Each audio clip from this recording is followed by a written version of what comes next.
Today on Lockdown Red Wings, 3 reasons why the Detroit Red Wings could regress in the 24-25 season.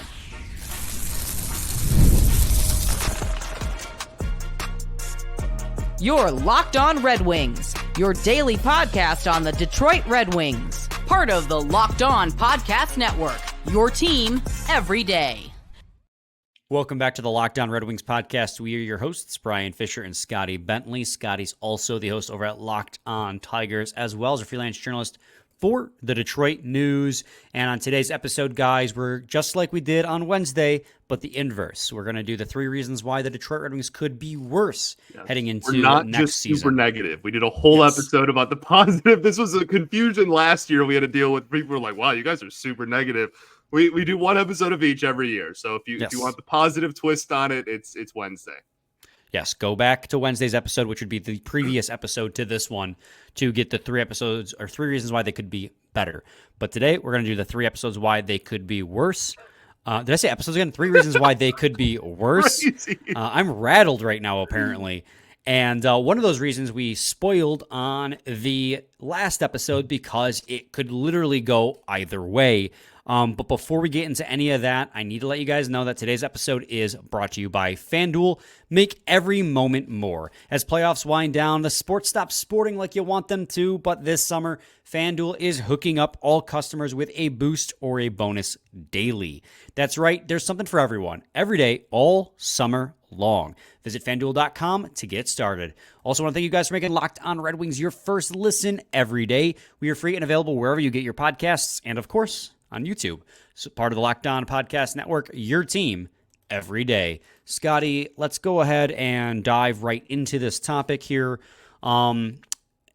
Just like on Wednesday's episode, one of the reasons why today the Red Wings could be getting worse is because of the youth, right? That's something that we highlighted was a reason why they could be better, but also could be worse because they are just such a giant variable for this team going into this next season.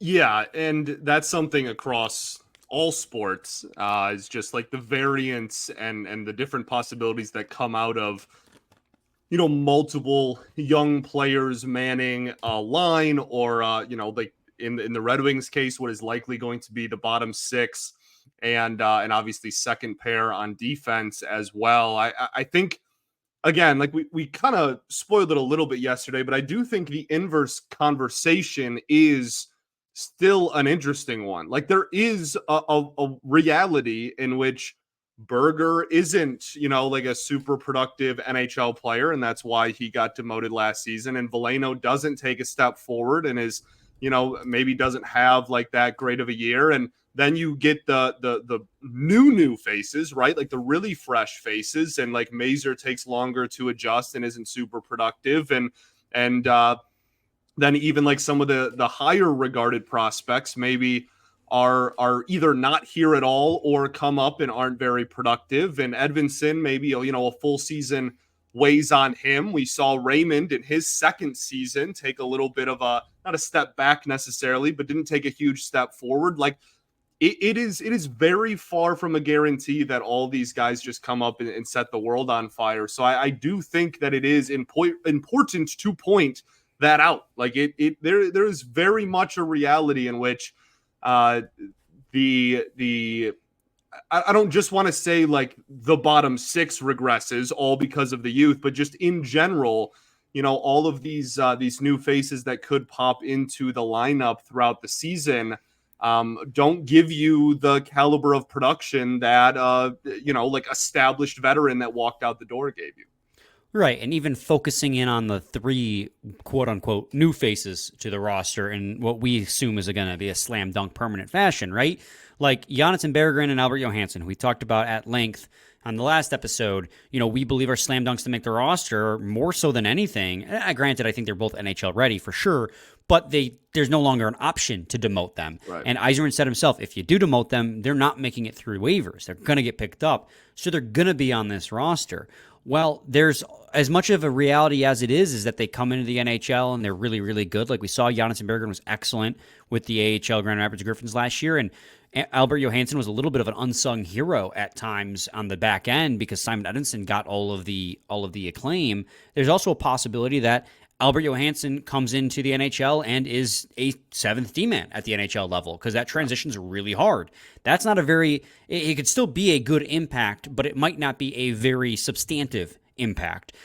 Same thing with Jonathan Berggren, right? Like, we know he has a scoring touch. We absolutely know that. But we also know he is really defensively a liability, at least historically so far. And if that area does not improve at all, you're going to see him getting similar deployments as Daniel Sprong, including maybe getting scratched in important games because they can't depend on him to be good. So, like, in his own end, at least. So, like, that's a very distinct reality that, like, the youth comes in and it's not the immediate upgrade we expected because just like with rebuilds, progress isn't always linear. Sometimes it takes players a while to adjust to the NHL level. And, like, you go to somebody who's even more highly touted, like Simon Edvinsson. He's gotten stints in the NHL last 2 seasons, short stints, 9 games and 16 games. But we saw, despite the fact that he was a 6th overall prospect, that it takes time to develop. We saw his struggles. We saw moments last year. Even though I thought he was very good in his 16 games last year, we still saw rookie mistakes. We still saw errors. This is going to be his first full year at the NHL level, and he's coming in expected to be at the bare minimum, the second pair defenseman. That is not for nothing. That's a top 4 D-man in your functionally rookie season is a lot of responsibility. And who's his partner? Jeff Petrie. So, like, there's if he struggles, your blue line, and I'm not trying to put too much weight on the kid's shoulders, right? Like, I'm not, like, he is a young player. He's going to take his lumps, but we all think he's going to be absolutely fantastic at this level. But on a game-to-game basis, the reality is, because of who he's probably going to be on a pair with, if he struggles, your blue line is toast. Like, it plummets in productivity if Edvinsson is not at least solid. And we think he's going to be. Again, that we absolutely do. We talked about it on Wednesday. We're confident that he's going to be really good at this level. But putting that much weight on the production of, like, kind of the entire blue line on a guy who's that far into his NHL career being not very at all is a lot of responsibility. Yeah, and so, like, there's a very distinct possibility that and again, like you said, this is not us predicting he's going to be bad. We're just trying to make an argument, just like we did on Wednesday, for the positive, why this could maybe not be a great season for these young guys, because NHL's a hard league, and they're going to be playing 82 games in a very difficult league that's hard to play in. And so sometimes it takes a while to adjust, and I thought your comparison to Raymond and even Seider to an extent was an apt one. Like, those are two guys who lit it up their rookie season, and then the second season they struggled a lot more with the game because it doesn't take just like you don't play in the AHL and then suddenly most players, I mean, there's obviously cases where there are, but most cases there's players don't just play in the AHL and then come to the NHL and light it up. I'm not saying they won't, but I'm just saying that, like, it's a distinct possibility that they could struggle at points this season and not make a big enough of an impact for the team to get over the hump or even at least get back to where they were. Not that I'm predicting that, but just, this is basically a devil's advocate episode. Right. And it's a very real situation because sometimes you have to take a small step back before you take a step forward.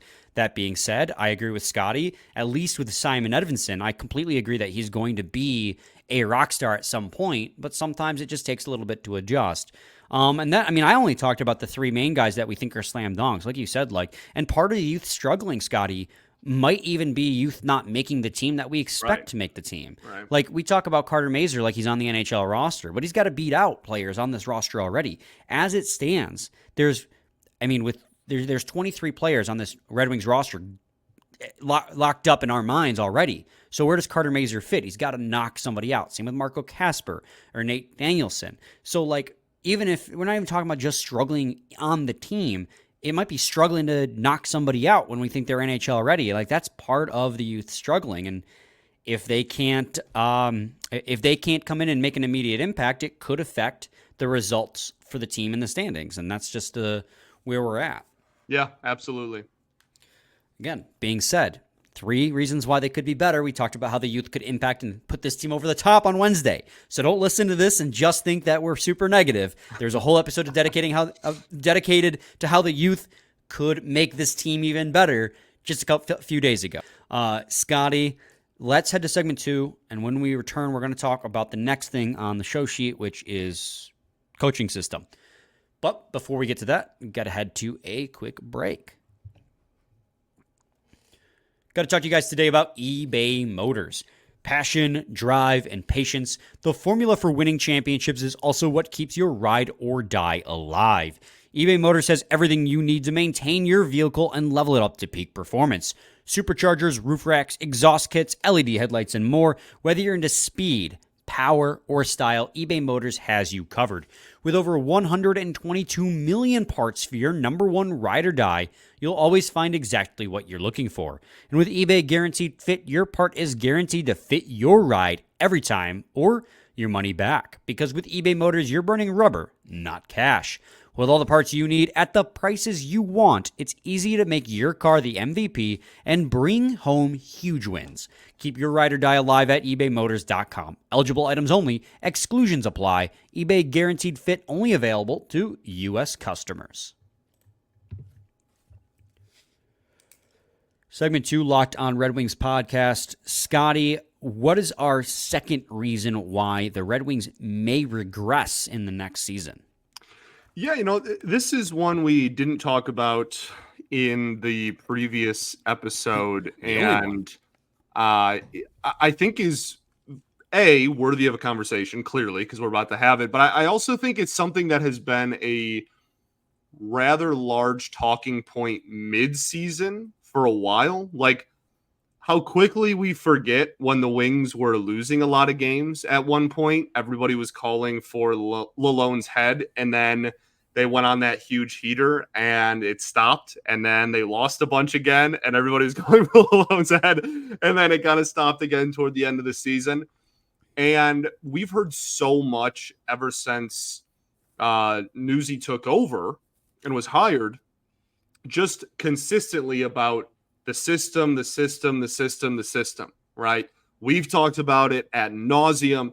The media, the Red Wings media has talked about it a ton. The team has talked about it. The front office has talked about it. Everybody can't stop talking about the Newsy system and this defensive-minded, what did we call it so much? It was low, not impact. Low event. That's not the word. Low event hockey. Event. That's the word I couldn't think of. Yes. So I think that this is a year, and this is something. What? I took a shot at you, but you didn't hear it. Oh no, I didn't. You'll listen. You'll hear it on the replay. I'm sure I will. This is something that when talking about the system this year, this is really the first season where the entire roster is very. Well, I shouldn't say entire, not like every single player necessarily, but the makeup of the roster is very catered to the Newsy system, right? You let a lot of goals walk out the door so that you could bring in more defensive-minded players, specifically defensive-minded forwards. And I think that this is a huge test for this Lalonde system that we've talked so much about over the last, 2-3 years now it's been already. I think this is a huge test for it because of that. Like, this is just an off season in which there was a lot of change. We're not even sure if they're going to be a lot better, but if they regress this year, like significantly, when they get more players that fit the style that he's trying to run, like honestly, in some cases, way more than some of the players that walked out the door, that's probably not a great sign for the effectiveness of said system. Yes. The Red Wings last year finished, and I talked about this on the other episode a couple days ago. They finished 9th in goals for, and that is, of course, a direct result of the sheer amount of scoring depth that they had. And keep that in mind, because we're going to come back to that in segment 3 when talking about the scoring depth. Spoiler alert, even though it was on the show sheet. If you're watching on YouTube, you knew the entire time. but their goals against was 9th as well. They were top 10 in both goals for and goals against. They finished with a goal differential of just +2 at the end of the season, and unfortunately, that's not good enough anymore. And I know there are a lot of people, and probably a vocal minority, I would hope, that was calling for Derek Lalonde's head at the end of the second season, because let's face it, that team still roster-wise was not they're not a Stanley Cup contender. And here's where I stand with Derek Lalonde too, and this is why I agree with you that it's a huge litmus test for him this season, is that this team in 2 consecutive years under Derek Lalonde's tutelage has improved points-wise. You went from the 70s to 80 points in his first year, and then you went from 80 to 91 points. 91, right? 91 points in your second season with him. That's 11 points. That's a huge improvement. And yeah, the roster was better too, but you can't blame it all on the coach and then at the same time not give him credit where credit's due. Speaking of credit where credit is due, in both of those seasons, the team oversaw massive collapses just before or just after the trade deadline. And I know that this year there were some mitigating factors, right? Like Larkin went down with injury again, and he's your best player. And I think it also does speak it's a little damning that when your number one center leaves, the team's productivity dries up. But I also know the flu ravaged the locker room a lot. I know at different points, many players are super sick. Remember the story of Seider going to the ER the morning of a game and still playing because he was so sick from the flu. But at the same time, you still have to find a way to win. The flu doesn't explain, 9 straight losses that they suffered or something along those lines. It's been so long, I forget. I think it was 7 straight losses. You had a Yzerman high 6-game win streak wiped out, followed by a 7-game losing streak. It's unacceptable. And so while I give him credit for 2 improved seasons, I also give him the blame for those monumental collapses. And that's why this season, as you so well put, is a litmus test for this team. This is a huge year for this team because, as you put again, they went out of their way to grab players that are more defensive minded, that are going to be better, especially on the forwards end, right? Like we talked a lot last season about how Lalonde wants the entire team to play a 200-foot game. That includes the forwards. He wants his forwards to be incredibly defensively responsible. Last year, you didn't have a lot of players on your roster that were defensively responsible. So it was a conscious effort by Yzerman to reinvent the bottom 6 with more defensively responsible players by bringing in guys like Tyler Mott, who's a PK specialist. And getting rid of it, and part of getting rid of Robbie Fabry was it was a salary cap dump to make the Tarasenko move fit, and that's top 6. He's not defensively responsible. There's a little bit of a different conversation with nuance being there because you need to still replace some of the goals you lost. But if you make a concerted effort to make your team defensively better, and your coach still can't make this team not be a top 10 goals against team in the league, then that speaks to me that that's a coaching problem. So if the coaching system, if Derek Lalonde's not the guy, that could be the reason why they regress. Yeah, I think that the point about the collapse is a really good one. I even kind of zoom out a little bit more and don't even just focus on the collapses in a vacuum. It's more of just inconsistency as a whole, right? The last 2 seasons of the Lalonde era has been just massive winning streaks and losing streaks, right? Right. That has kind of just been what it is. They got up to the really hot start last season, then they cooled down. Then they cooled down in November, December. Then they were on fire in January and early February, and then they were ice cold in March, and then they got a little bit hot, not as hot as they were, and ended the season almost climbing their way back into the postseason. And you can look back 2 years ago and it was the same thing, right? Not necessarily the exact same cadence of it, but it was, again, they got really, really hot on that West Coast road trip. They come home, back-to-back Ottawa, get absolutely destroyed, lose up until the deadline, right? The entire Lalonde era has just been winning streaks and losing streaks. And I think part of that is just what happens when you have goal, and this is more to last season than the last 2 seasons, I guess, but when you have we're going to outscore our problems mentality of hockey, which is really what last year was. They, as we talked about yesterday or Wednesday, they didn't have good possession metrics. They weren't very good defensively, but my goodness, could they score up and down the lineup? And I think that the hope is that if you are more defensive oriented, that brings a level of consistency to your game. You are not constantly and consistently trying to just outscore everybody all the time. You can win some games only scoring 1, 2, 3 goals, right? You don't have to put up 5+ to bring home a win every night. And so I think that is kind of the biggest thing I'm looking for, is just some level of consistency for the love of everything. Like I don't need the best month I've ever seen followed up by 6 weeks of the worst hockey I've ever seen followed up by, something that was even better than the previous. Like, just a little bit of consistency would be nice. And I think that on paper, his system should call for that and should help that. It's just a matter of whether that's executed or not.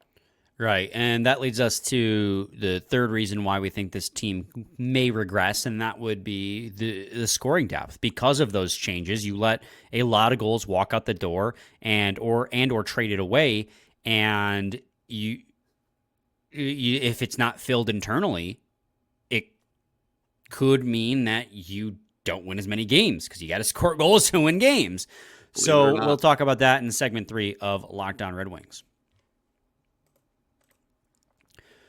I love sports. I love it so much, I never want them to stop. And yeah, we got Tigers baseball right now. And hey, they're back on Xfinity right after the deadline where they sold everyone and they're on a losing streak. Great timing.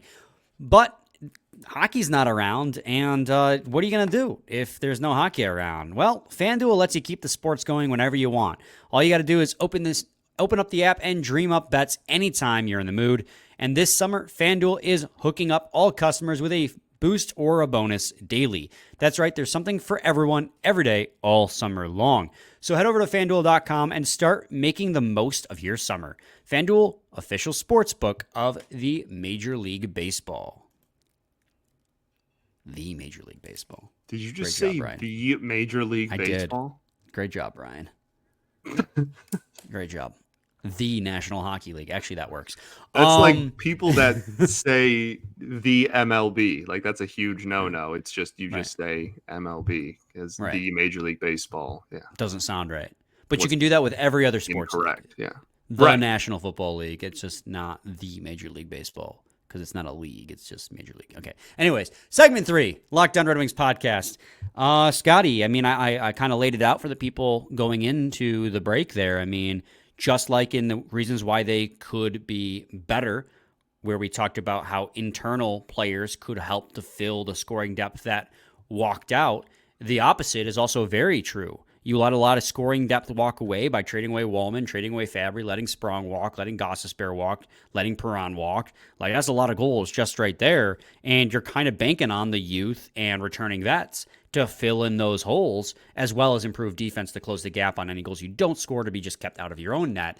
But, like, there's also a reality where that doesn't happen, right? Just as much as the youth could struggle, like, veterans can take steps back too. Like, what if Lucas Raymond's scoring high was this past year is 33? Or what if Alex DeBrincat doesn't score the 35 we thought he should? The expected goals doesn't turn to goals, so to speak, and he stays at 27. Like, if you can't score goals, as I said before the break, if you can't score goals, you're not going to win games. And you let a lot of goals walk this year, and that is going to be a big question mark for this team. Yeah, I like that we saved this one for last because I think it applies to everything we've set up to this point, right? Mm-hmm. The youth producing and scoring would take a massive weight off of that top six's shoulders and would replace a lot of the goals that walked out the door. The system, obviously, again, it is possible for this system, Newsy's system, to have really productive depth scoring. We saw it last season. It's not like it's a system that doesn't call for scoring up and down the lineup card. So that is something that we are looking to see if in this system with new personnel, if the goal scoring can at least be in the same ballpark as it was last season.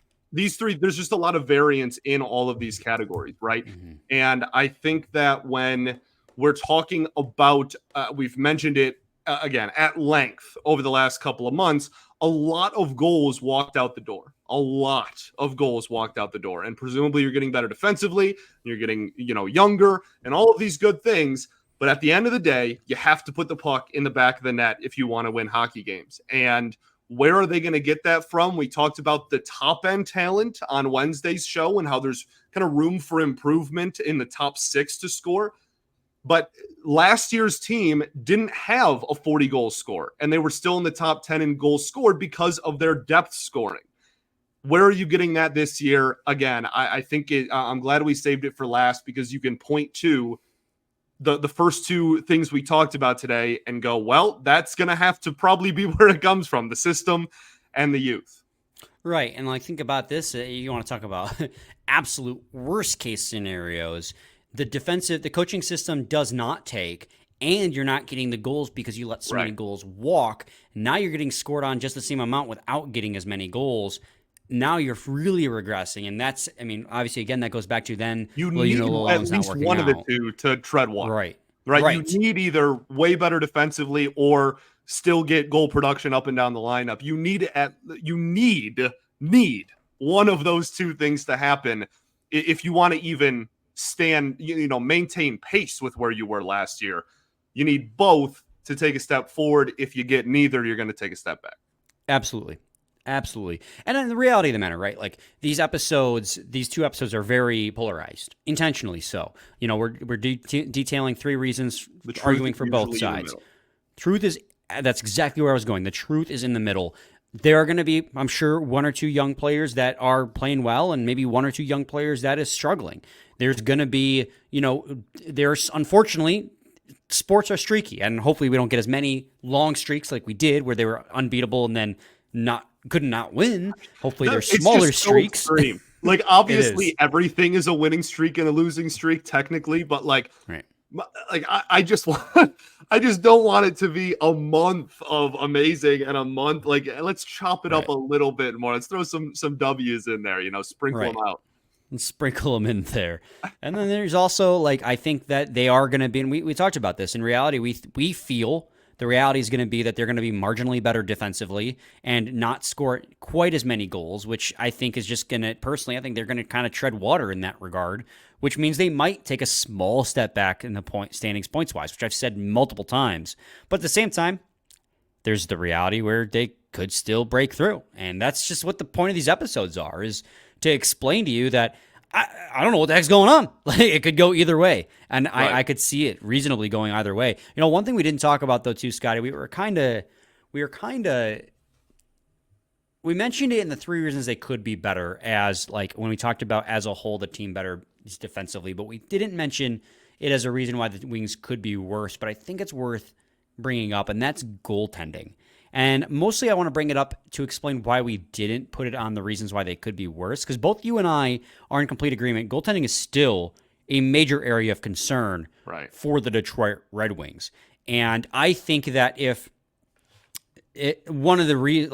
Cam Talbot's not who we think he is, that could be a huge reason why they still struggle as well. But that being said, I still think that goaltending is going to be an area of improvement on this team, just simply because it couldn't get much worse than it was last year overall. I know Alex Lyon went insane in the month of January, but overall he was very streaky.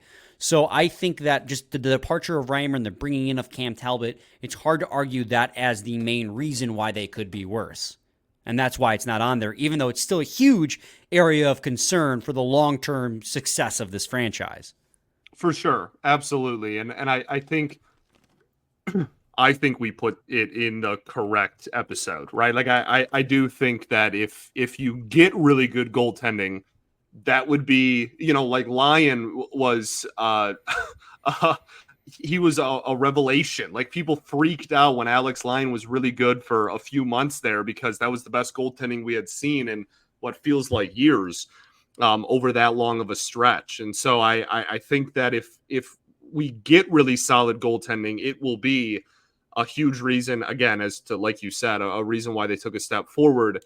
If it's shaky, that would suck, and it's a huge area of concern, but, like, it's been shaky.